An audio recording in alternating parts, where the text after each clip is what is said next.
ma ku dhiban tahay inaad jihayso noloshaada ma ku dhiban tahay go'aanka noloshaada iyo dadka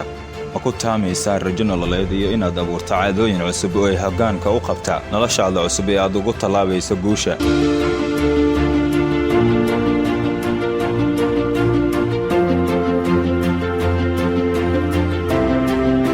hadday jawaabtaadu tahay haa dhiganaha mucjisada aroortii oo aan muuqaaladiisa soo dhigo barta YouTube-ka maalin waliba ayaa si fudud ugala socon kartaa sheekooyinkiisa hubaal waad ku mahadin doontaa waynu ku wada mahadin doonaa ideelkeenba